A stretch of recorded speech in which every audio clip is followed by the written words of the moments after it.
Yra dalykų, kurių socialiniai tinklai niekada garsiai nepasakys. Ir kuo daugiau apie tai supranti, tuo sunkiau po to žiūrėti į savo telefoną taip, kaip anksčiau. Pavyzdžiui, ar kada nors pastebėjai, kad beveik visos pranešimų ikonėlės telefone yra raudonos?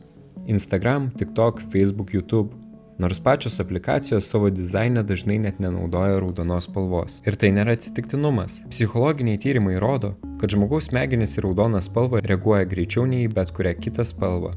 Mes ją automatiškai siejam su pavojum, krauju, perspėjimu, kažkuo skubiu, kažkuo, ką reikia patikrinti dabar. Todėl net kai tavo telefone atsiranda visiškai nereikšmingas pranešimas, tavo smegenys trumpam sureaguoja taip, lyg kažkas būtų svarbu. Ir čia prasideda visa sistema, nes socialinių tinklų kompanijos nekonkuruoja dėl to, kas sukurs geriausią produktą, jos konkuruoja dėl tavo dėmesio. Kiekviena papildoma minutė, kurią praleidi skrolindamas, yra pinigai. Visa industrija pastatyta ant vieno klausimo – kaip priversti žmogų pasilikti dar šiek tiek ilgiau. Ir baisiausia dalis ta, kad didžioji dalis šitų sistemų veikia ne tada, kai galvoji, jog jų nepastebi. Nes modernus internetas nebeveikia kaip įrankis, jis veikia kaip tavo dėmesio gaudyklė, kai palieki prekes krepšelyje ir po kelių valandų gauni e-mailą. Atrodo, kažką pamiršai. Ir dažniausiai, kai žmonės kalba apie socialinių tinklų priklausomybę, viskas labai supaprastinta iki vieno žodžio.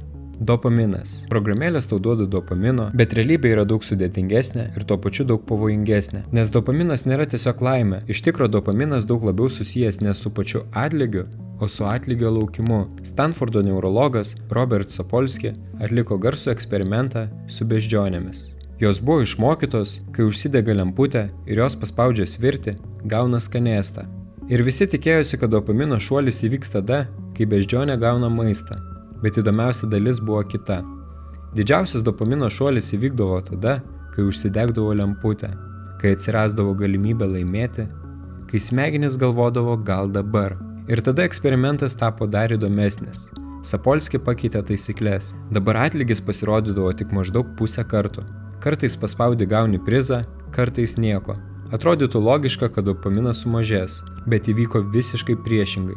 Dopamino lygis tiesiog iššovė į viršų, nes žmogaus smegenys labiausiai užsikabina ne ant garantuoto atlygio, o ant nenuspėjamo atlygio. Ir būtent ant šito principo pastatyta praktiškai visa socialinių tinklų industrija.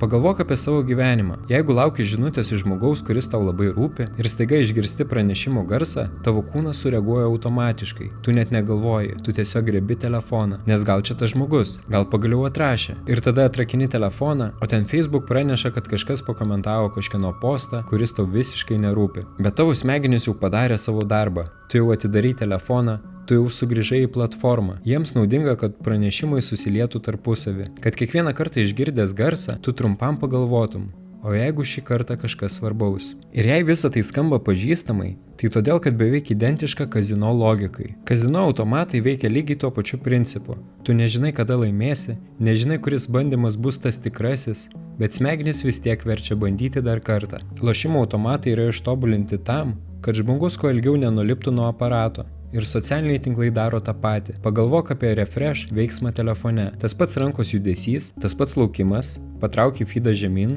ir lauki, ką gausi. Gal kažką juokingo, gal kažką šokiruojančio. Ir blogiausia dalis ta, kad šitos sistemos kiekvienais metais tampa vis agresyvesnės. Pavyzdžiui, X algoritmas pastaraisiais metais buvo ne kartą kritikuojamas dėl to, kad aktyviai kelia konfliktinį turinį. Turinį, kuris sukelia pyktį, ginčus, pasibjaurėjimą. Nes emocijos išlaiko dėmesį, kai žmogus pyksta, jis skrolina ilgiau, kai žmogus ginčiasi, jis komentuoja daugiau. Ir platformoms visiškai nesvarbu, ar panaudojimo jautiesi geriau. Svarbu tik tai, kad liktum. Socialiniai tinklai manipuliuoja tuo, ką matai, jie manipuliuoja tuo, kaip juda tavo kūnas. Mes nebegalim ramiai laukti eilėje be telefono, nebegalim pažiūrėti filmo netikrindami pranešimų, net kelios sekundės tylos pradeda atrodyti nejaukiai. Ir būtent tada supranti, kad kova jau seniai nebe dėl turinio. Kova vyksta dėl tavo gebėjimo išlaikyti dėmesį. Internete gali išmokti beprotiškai daug, rasti idėjų, kurti verslus, susipažinti su žmonėmis, net pakeisti savo gyvenimą. Problema yra tada, kai platformos pradeda naudoti tavo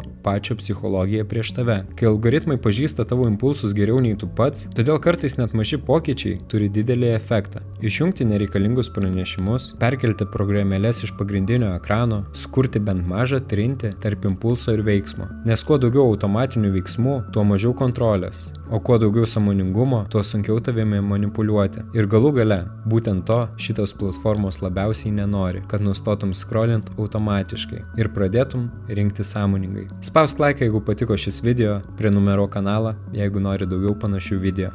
Dėkoju, kad žiūri. Iki kito karto.